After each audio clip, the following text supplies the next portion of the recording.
Welcome to Podcast Suck, a podcast about starting a podcast, where we dive headfirst into the wild, wacky, and sometimes frustrating world of podcasting. If you've ever sat down with a microphone, hit record and thought, what on earth am I doing? Or if you're just curious about the magic behind your favorite shows, then you're in the right place. Get ready for laughs, insights, and a whole lot of what not to do advice as we embark on this podcasting journey together. Let's dive in.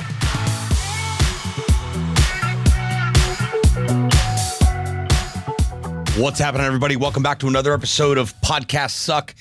If you don't have one, so glad you're tuning in here. We record this podcast live on Facebook, YouTube, and on LinkedIn, just for additional content purposes. And then, of course, it gets produced as an actual podcast episode. So if you're tuning in on Facebook, LinkedIn, or YouTube right now, thanks so much for taking some time out of your day to hang out with me and help you better understand what you don't know that you don't know about the world of podcasting.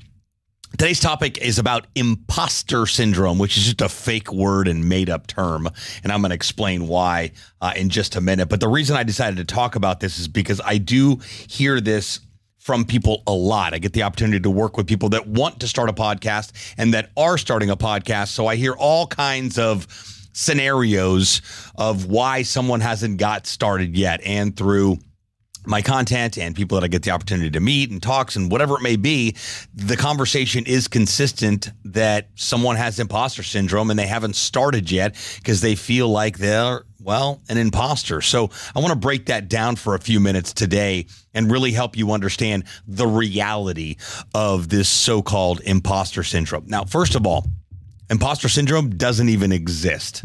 What imposter syndrome is a dressed up fancy word for fear. Another thing that doesn't exist. It does exist, but it's not real, if that makes sense. So it's the analogy I heard a long time ago. You may have heard it. False evidence appearing real. False evidence appearing real. That means it's not real. So imposter syndrome is just something that we make up in our heads because we're scared to do something. We see someone doing something great. We know that we possess a similar talent or similar gift to be able to do something similar, but we think, no, that individual is better at it than me. And if I go start doing something like that, well, I'm just being an imposter of so-called individual. I want to be the first to tell you to, number one, knock it off, because someone is out there and they're missing out on the thing that you want to create, the content that you want to share, the thing that you actually want to do, because you're stuck in this so-called imposter syndrome, in this world of fear. It doesn't exist. We need to make a decision to step out of fear and walk directly in the direction that we know we should be going. Now, I know that's so much easier said than done, but when I think of imposter syndrome and I think of fear, when I first started doing comedy about 3.5 years ago, I was terrified to do it, but I could go deliver a talk or MC a large conference with thousands and thousands. I'm talking like 5,000, 6,000, 7,000 people with no problem. There were nerves. Of course, I was nervous. Nerves are real. But I don't know that I was ever scared to actually get out on stage and deliver a talk or MC an event. But when it came to making 50 drunk people laugh in a bar at 11 o'clock at night, I was absolutely terrified of doing it until I did it. I had a friend of mine, fellow comic here in Miami, on my podcast right around the time I was starting to do comedy. And I asked her about this whole fear thing. And she said, Sebastian, the fear of doing comedy is not going anywhere. It will always be there. The nerves will always be there.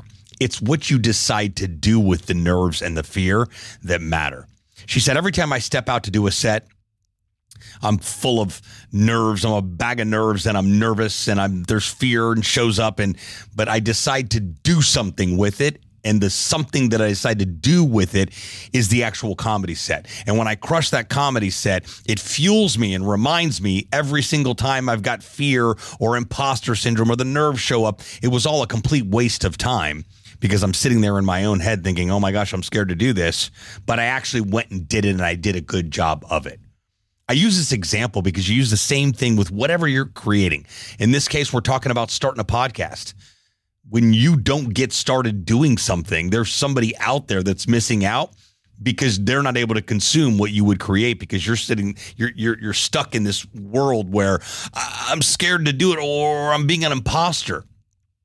So let's set the record straight today and really let this land in your head and really understand that your fear of being an imposter of somebody else is a complete, absolute, total waste of time. You may be saying, of course you're saying that, Sebastian. You're a podcaster, professional speaker. You're not scared to do this stuff. That's not true at all either. Again, the nerves always show up, always. But it's me making a decision on exactly what I want to do with those nerves that makes all of the difference. When I don't get out on stage and deliver a talk, someone's missing out in the audience. When I don't show up and do a comedy set, someone's missing out on the opportunity to laugh. When I don't record a new podcast episode and talk about so-called imposter syndrome, well, people really don't understand the reality of this so-called imposter syndrome. And I preface imposter syndrome with so-called because I think it's so important to understand that it's not even real. It's just being disguised as fear, another thing that isn't real. Remember, false evidence appearing real. It's not even real. It's made up. It's also important to understand how our brains work.